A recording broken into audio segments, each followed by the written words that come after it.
Om Shanti. Good morning. बाबा के महावाक्य सुनेंगे। बाबा कहते हैं, मीठे बच्चे, तुम्हें रूहानी पंडा बन यात्रा करनी और करानी है। याद ही तुम्हारी यात्रा है। याद करते रहो तो खुशी का पारा चढ़े। प्रश्न है, निराकारी दुनिया में जाते ही कौन से संस्कार समाप्त हो जाते और कौन से संस्कार रह जाते हैं?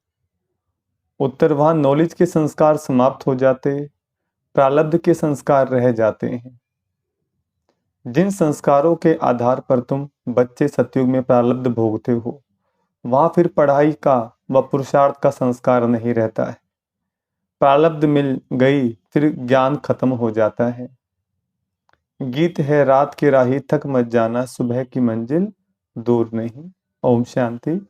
यहाँ सम्मुख शिव भगवानुवाच हैं, गीता में दिखाते हैं श्री कृष्ण भगवानुवाच, परंतु श्री कृष्ण तो उस नाम रूप से सम्मुख हो न सके। यह तो सम्मुख कहते हैं निराकार भगवानुवाच। श्री कृष्ण वाच कहें तो वह साकार हो जाता है। जो भी वेद शास्त्र आदि सुनाते हैं वह ऐसे नहीं कहेंगे कि भगवानुवाच, क्योंकि वह साधु संत महात्मा आदि सब साकार में बैठे हैं। और फिर बाप कहते हैं, हे रूहानी राही, रूहानी बाप जरूर रूहों को ही कहेंगे कि बच्चे थक मत जाना। यात्रा पर कहीं थक जाते हैं, यात्रा पर कहीं थक जाते हैं तो फिर वापस आ जाते हैं। वह जिस्मानी यात्रा, भिन्न भिन्न मंदिरों में जिस्मानी तीर्थ यात्रा करने जाते हैं। कोई शिव के मंदिर में जाते हैं, वहाँ सब जिस्मानी चित्र रखे हैं भक्ति मार्ग के। यह तो सुप्रीम रूह परमपिता परमात्मा आत्माओं को कहते हैं कि हे बच्चे, अब मुझे के साथ बुद्धि का योग लगाओ, और ज्ञान भी देते हैं। तीर्थों पर जाते हैं तो वहां भी ब्राह्मण लोग बैठे हैं, कथा कीर्तन करते हैं। तुम्हारी तो एक ही सत्यनारायण की कथा है, नर से नारायण बनने की। तुम जानते हो, पहले स्वीट होम में जाएंगे, फिर विष्णुपुरी में आएंगे। इस समय तुम हो ब्रह्मापुरी में। इसको पीहर घर कहा जाता है।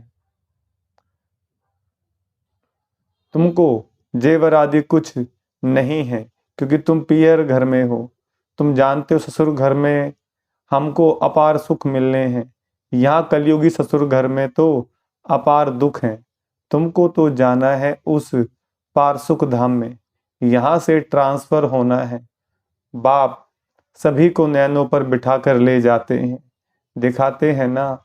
श्री कृष्ण का बाप उनको टोकरी में बिठाकर उस पार ले गया, तो यह बेहद का बाप तुम बच्चों को उस पार ससुर घर ले जाते हैं। पहले अपने निराकारी घर में ले जाएंगे, फिर ससुर घर भेज देंगे, तो वहां यह सब पीहर घर ससुर घर की बातें भूल जाएंगी। वह है निराकारी पीहर घर, वहां यह नॉलेज भूल जाती है, नॉलेज के संस्कार निकल जाते हैं, बाकी प्रारब्ध के संस्कार रह जाते हैं। फिर तुम बच्चों को प्रारब्ध ही ध्यान में रहती है। प्रारब्ध अनुसार जाकर सुख के जन्म लेंगे। सुख धाम जाना है, प्रारब्ध मिल गई, फिर ज्ञान खत्म। तुम जानते हो प्रारब्ध में हमारी फिर वही एक्ट चलेगी। तुम्हारे संस्कार ही प्रारब्ध के हो जाएंगे। अभी है पुरुषार्थ के संस्कार। ऐसे नहीं कि पुरुषार्थ और प्रारब्ध दोनों संस्कार वहां रहेंगे, नहीं, वहां यह ज्ञान नहीं रहता। तो यह तुम्हारी रूहानी यात्रा है, तुम्हारा चीफ पंडा है बाप। यूं तो तुम ही रूहानी पंडे बन जाते हो, सबको साथ में ले जाते हो। वह जिस्मानी पंडे, तुम हो रूहानी पंडे। वह लोग अमरनाथ पर बड़े धूमधाम से जाते हैं, झुंड के झुंड खास अमरनाथ पर बहुत धूमधाम से जाते हैं। बाबा ने देखा है कितने साधु संत बाजे गाजे ले जाते हैं, साथ में डॉक्टर आदि भी ले जाते हैं, क्योंकि ठंडी का समय होता है, कई बीमार पड़ जाते हैं। तुम्हारी यात्रा तो बहुत सहज है। बाप कहते हैं, याद में रहना ही तुम्हारी यात्रा है। याद मुख्य है। बच्चे याद करते रहें तो खुशी का पारा चढ़ा रहे, साथ में औरों को भी यात्रा पर ले जाना है। यह यात्रा एक ही बार होती है। वह जिस्मानी यात्राएं तो भक्ति मार्ग से शुरू होती हैं, वह भी कोई शुरुआत में नहीं होती। ऐसे नहीं कि फट से मंदिर चित्र आदि बन जाते हैं, वह तो आहिस्ते आहिस्ते बाद में बनते जाते हैं। पहले पहले शिव का मंदिर बनेगा, वह भी पहले घर में सोमनाथ का मंदिर बनाते हैं, तो फिर कहाँ जाने की दरकार नहीं रहती। यह मंदिर आदि बाद में बनते हैं। समय लगता है, आहिस्ते आहिस्ते नए शास्त्र, नए चित्र, नए मंदिर आदि बनते रहते। टाइम लगता है, क्योंकि पढ़ने वाले भी चाहिए ना। मठ आदि जब वृद्धि को पाएंगे, फिर विचार होगा शास्त्र बनाए, तो इतने तीर्थ स्थान बने, मंदिर बने, चित्र बने, टाइम लगता है ना। भले कहा जाता है कि भक्ति मार्ग द्वापर से शुरू होता है, परंतु टाइम तो लगता है ना। फिर कलाएं कमती होती जाएंगी, पहले अव्यभिचारी भक्ति, फिर व्यभिचारी भक्ति हो जाती है। यह सब बातें अच्छी रीति चित्रों पर सिद्ध कर बताई जाती है। समझाने वालों की बुद्धि में यही चलता रहेगा कि ऐसे चित्र बनाएं, यह समझाएं, सबकी बुद्धि में नहीं चलेगा। नंबरवार है ना, कोई की बुद्धि बिल्कुल चलती नहीं, वह फिर पद भी ऐसे पाएंगे। मालूम पड़ जाता है यह क्या पद क्या बनेंगे। जितना आगे चलेंगे तुम समझते जाएंगे। जब लड़ाई आदि लगेगी, फिर प्रैक्टिकल देख लेंगे, फिर बहुत पछताएंगे।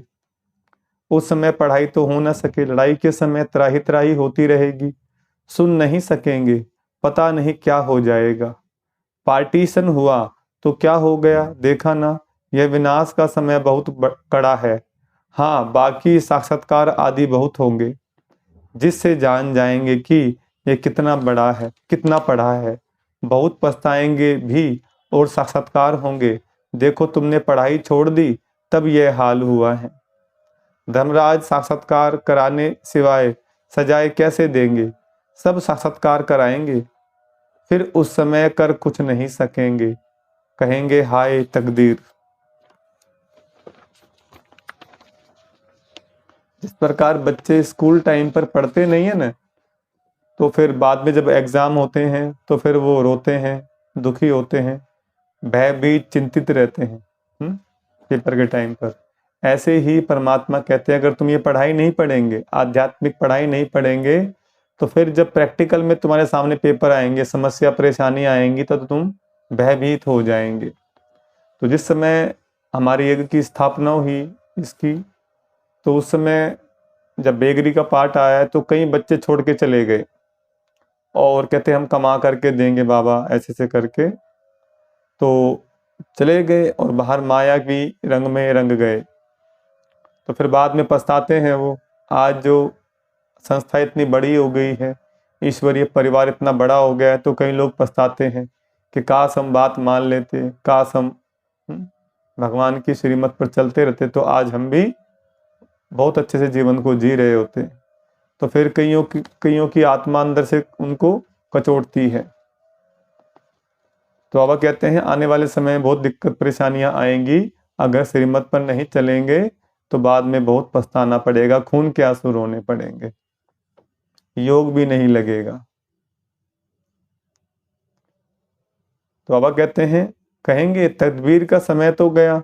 तो बाप कहते हैं क्यों नहीं अभी पुरुषार्थ करते हो, सर्विस से ही दिल पर चढ़ेंगे। बाप कहते हैं ये बच्चे अच्छी सर्विस करते हैं, मिलिट्री का कोई मरता है तो उनके मित्र संबंधियों आदि को भी इनाम देते हैं। यहाँ तुमको इनाम देने वाला है बेहद का बाप। बाप से भविष्य से 21 जन्मों के लिए इनाम मिलता है। यह तो हर एक को अपने दिल पर हाथ रख पूछना है कि मैं कितना पढ़ता हूँ। धारणा नहीं होती तो गोया तकदीर में नहीं है। कहेंगे कर्म ही ऐसे फूटे हुए हैं, बहुत खराब कर्म करने वाले कुछ उठा नहीं सकते हैं। बाप समझाते, मीठे बच्चे तुम्हें इस रूहानी यात्रा पर अपने साथियों को भी ले जाना है। फर्ज है हर एक को यह यात्रा की बात बताना। बोलो हमारी यह रूहानी यात्रा है, वह है जिस्मानी। दिखाते हैं रंगून की तरफ एक छमछम तालाब है, जहाँ स्नान करने से परी बन जाते हैं, लेकिन वह परी आदि तो बनते नहीं। यह ज्ञान स्नान करने की बात, जिससे फिर तुम बहिष्ठ की बीबी बन जाते हो। और ज्ञान योग बल से वैकुंठ में आना जाना तो तुम्हारे लिए कॉमन बात है, और ही तुमको रोका जाता है। घड़ी घड़ी ध्यान में नहीं जाओ, आदत पड़ जाएगी।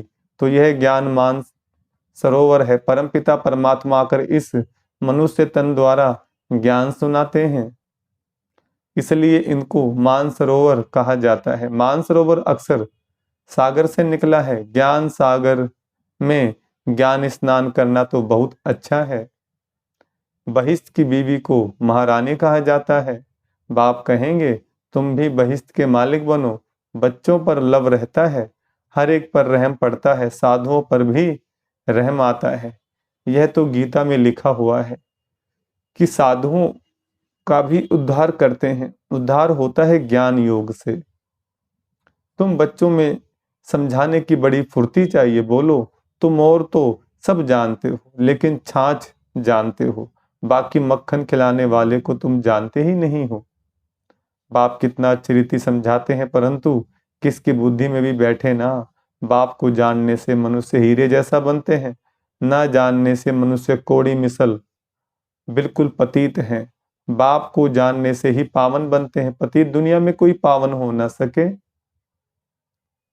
तो जो महारथी बच्चे हैं वह अच्छी रीति समझा सकेंगे। कितने ढेर ब्रह्मा कुमार कुमारियां हैं। प्रजापिता ब्रह्मा नाम भी मशहूर है। प्रजापिता ब्रह्मा की यह है मुख वंशावली। ब्रह्मा को ही 100 भुजा 1000 भुजा दिखाते हैं। यह भी समझाया जाता है इतनी भुजाएं तो हो नहीं सकती। बाकी ब्रह्मा तो बहुत बछड़े वाला है। ब्रह्मा फिर किसका बच्चा? इनका तो बाप है ना, ब्रह्मा है शिव बाबा का बच्चा। इनका और कौन बाप हो सकता है? मनुष्य तो कोई हो नहीं सकता। ब्रह्मा विष्णु शंकर गाए जाते हैं। सूक्ष्म वतन के वह तो यहाँ आ ना सके। प्रजापिता ब्रह्मा तो जरूर यहाँ होगा ना। सूक्ष्म वतन में तो प्रजा नहीं रचेंगे। तो परमपिता परमात्मा आकर इस ब्रह्मा मुख द्वारा शक्ति से ना रचते हैं। पहले पहले परिचय देना है, हम ब्रह्मा मुख वंशावली हैं। तुम भी ब्रह्मा के बच्चे हो ना। प्रजापिता ब्रह्मा है सबका बाप। फिर उनसे और बिरादरियां निकलती हैं, नाम बदलते जाते हैं। अब तुम ब्राह्मण हो। प्रैक्टिकल में देखो प्रजापिता ब्रह्मा की कितनी औलाद है। जरूर औलाद को वर्षा मिलता होगा। ब्रह्मा के पास तो कोई प्रॉपर्टी है नहीं, प्रॉपर्टी है शिव बाबा के पास। ब्रह्मा वल्द शिव, बेहद के बाप से ही वर्षा मिलता है।